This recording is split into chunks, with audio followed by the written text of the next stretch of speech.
Kami daripada kumpulan N akan membincangkan tajuk mengenai pencemaran sungai. Di masa kini, isu pencemaran sungai telah menjadi satu isu yang paling hangat dibicarakan di kalangan rakyat Malaysia. Sungai tidak lain dan tidak bukan merupakan nadi kepada sesuatu kehidupan.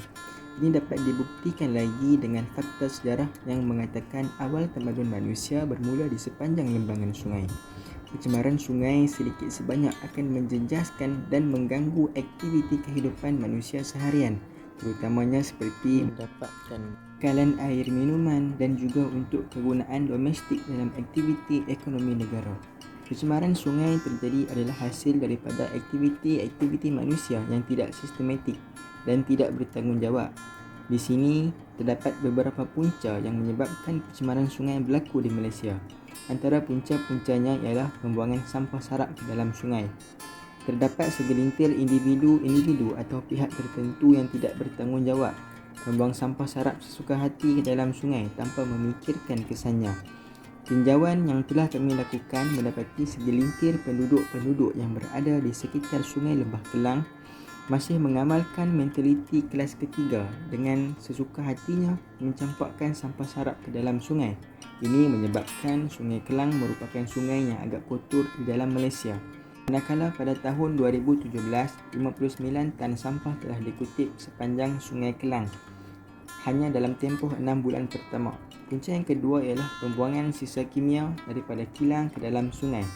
Sisa-sisa kimia yang dibuang tanpa sebarang tapisan dan berlebihan akan menyebabkan pencemaran air yang teruk.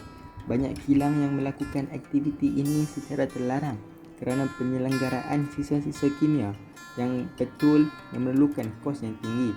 Sebagai contoh, sebuah kilang bahan binaan di Selangor telah dikenakan tindakan selepas dipercayai menjadi punca kepada pencemaran di Sungai Selangor. Punca yang ketiga ialah aktiviti penternakan yang tidak sistematik. Terdapat beberapa sungai di Selangor telah tercemar akibat aktiviti penternakan ini. Contohnya seperti peternakan ikan keli. Ini terjadi apabila pelepasan air yang tercemar daripada kolam ternakan ikan keli telah mengalir ke Sungai Selangor dan telah menyebabkan 4 buah loji rawatan air telah pun diberhentikan kerana dipercayai tercemar dengan pencemaran itu, sehingga menyebabkan air itu bau seakan-akan bangkai ikan. Punca yang keempat ialah aktiviti pertanian. Aktiviti pertanian banyak dilakukan di kawasan yang berhampiran dengan sungai. Ianya akan memudahkan untuk mendapatkan sumber air yang secukupnya dan dapat mengurangkan kos pengusaha tani. Malang sekali terdapat pengusaha-pengusaha tani yang masih tidak cekap dalam menguruskan penggunaan bahan-bahan untuk pertanian seperti baja dan racun serangga. Ini kerana apabila ianya diambil secara berlebihan akan menyebabkan pencemaran air boleh berlaku kerana ianya mengandungi bahan kimia yang berbahaya. Punca yang kelima ialah kawasan perumahan setinggan. Setinggan adalah antara masalah bandar yang terpaksa dihadapi oleh kebanyakan negara di seluruh dunia seperti Filipina, Thailand, India, Myanmar, China dan juga negara kita Malaysia. Ini dibuktikan dengan aktiviti harian penduduk perumahan setinggan yang kerap menghasilkan pencemaran seperti pembuangan sampah sarap dan pengaliran kumbahan terus ke sungai. Kesannya, sungai-sungai yang berada berhampiran dengan kawasan setinggan telah mengalami pencemaran yang serius. Setelah itu, kami akan menerangkan kesan daripada pencemaran sungai tersebut. Kesan yang pertama ialah bebanan kepada kerajaan terhadap kos pembersihan dan pemulihan sungai tersebut.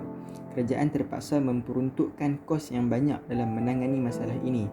Sebagai contoh, tindakan inisiatif telah diambil oleh Kerajaan Negeri Selangor melalui projek Gerbang Maritim Selangor yang memfokuskan kepada penjanaan semula Sungai Kelang untuk mengubah kualiti kebersihan airnya supaya menjadi lebih baik. Kesan yang kedua, pencemaran sungai juga akan menjejaskan bekalan air mentah kepada penduduk setempat. Hal seperti ini boleh dilihat daripada pencemaran yang berlaku di Sungai Selangor.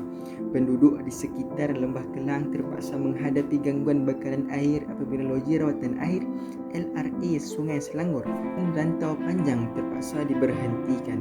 Hal sedemikian mengakibatkan penduduk sukar untuk menjalankan aktiviti seharian seperti membasuh baju, mandi dan menyiram pokok.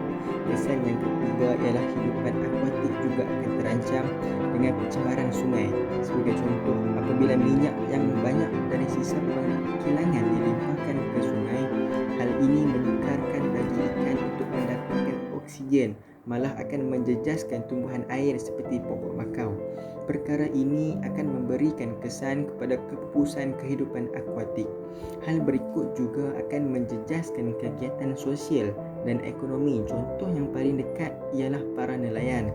Sumber pendapatan mereka ibarat kais pagi makan pagi, kais petang makan petang. Ini apatah lagi dengan pencemaran sungai. Jadi, hasil penangkapan mereka akan berkurangan.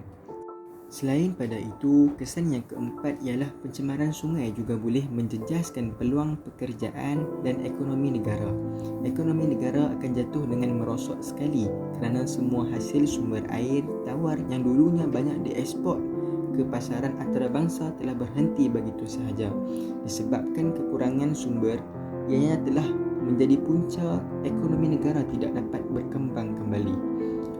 Langkah-langkah yang dapat diambil untuk mengawal pencemaran sungai ialah langkah yang pertama yang dapat dibincangkan ialah dengan memperkukuhkan penguatkuasaan terutama sekali ke atas kilang haram.